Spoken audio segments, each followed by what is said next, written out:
Hey, what's up everyone?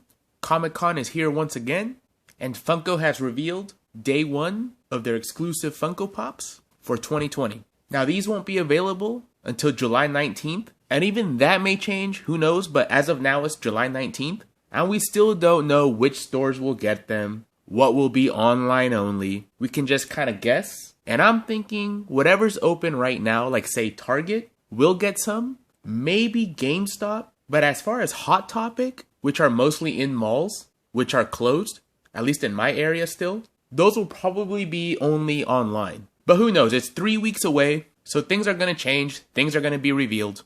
Now it seems like these day one reveals really aren't for me, because it's mostly stuff I don't collect or that I'm not too familiar with, so most of my critiques are going to be on appearance only. And forgive me if I mispronounce any of the names.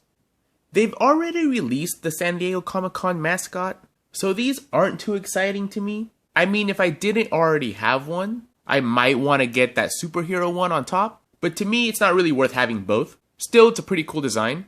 And these astronaut or cosmonaut, whatever you want to call them, ones are limited to 1,000 pieces, and they do say museum exclusive on there. I'm not sure what that's going to be, but at only 1,000 pieces, just give up all your hopes and dreams now.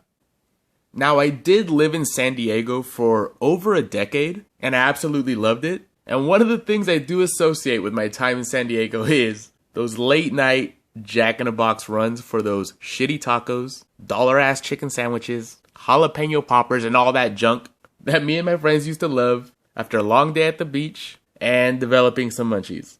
I mean, one time I even backed my car into a Jack-in-a-Box and it messed up my bumper, and it stayed that way for like 3 years. So I'm definitely adding this one. I have a feeling it's gonna sell out pretty quick. Most icon pops do, so definitely prioritize this one on release day. They revealed another soda, Crunchberry Beast. No chase for this one, but it is limited to only 3,000. Honestly, I find this thing pretty ugly. I can't imagine too many people buying this on pure design. I think this is mainly for completionists. I don't know, I feel like this is still Funko competing with themselves.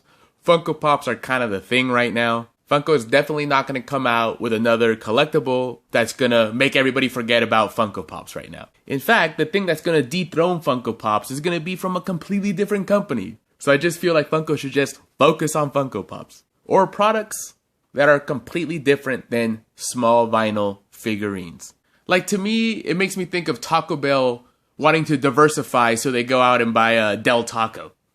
Now, I'm not familiar with Steve Aoki, but I have to admit that this pop looks pretty awesome with that luscious hair sculpt, showing off the physique, nice detailing on that little cake there. It appears that they try to make his sneakers look a little dirty. I like that. Or maybe they didn't and they're just kind of like some normal looking sneakers. Either way, I like the way they look.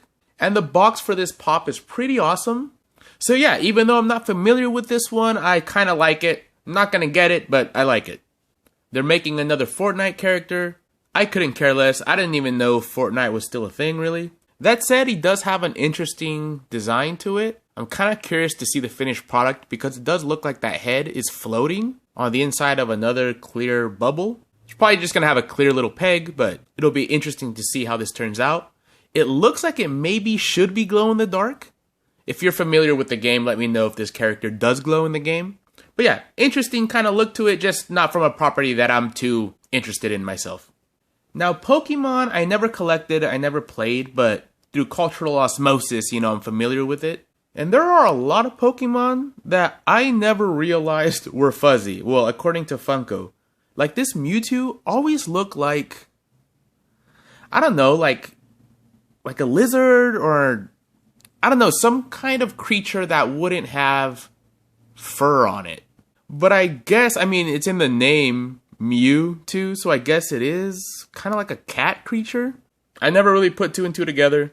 I kind of like these designs in the common version, just the vinyl version. I think they look better. With the exception, I guess, of the ones that should obviously be flocked, like this Vulpix. Like, to me, that looks like a fuzzy creature. And this one's going to be interesting to look at outside of the box too, because it does have a really interesting looking tail. So yeah, cool sculpts.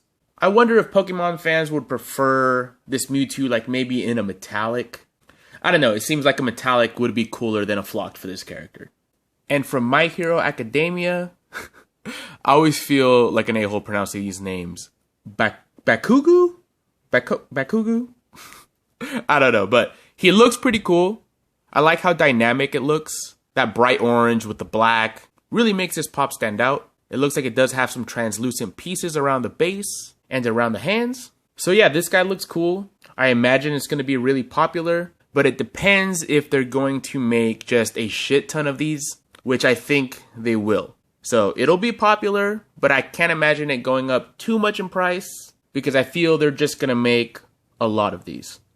Probably the same with the Super Saiyan God Goku. He looks pretty amazing. Really like that pose. Really like those flames coming out from behind him. Pretty sure that in person this guy is going to look really good. And he's different enough from the other Gokus to justify adding him to your collection. But yeah, just like that My Hero Academia pop, I think this one is going to be sought after, but also very abundant. And lastly, it's a Sonic the Hedgehog 2-pack. And I haven't really thought about Sonic since like 1997. So I didn't know Tails was any other color besides brown. So I know Tails. I don't know this version of Tails. And I don't know what that character is on the right. I think his name is Silver. Honestly, when the Sonic characters are in yellow, it just reminds me of that Sonichu comic by Chris Chan. And it just reminds me of like the really disturbing side of the internet. But here you go. A couple of yellow Sonic characters for the Sonic the Hedgehog fandom. Alright guys, that was the day one reveals for the 2020 San Diego Comic-Con Funko Pop exclusives. There are still a ton more to come, at least for the rest of the week, but details about how and exactly where to buy them won't be revealed until a lot closer to July 19th. Alright guys, thanks for watching and take it easy.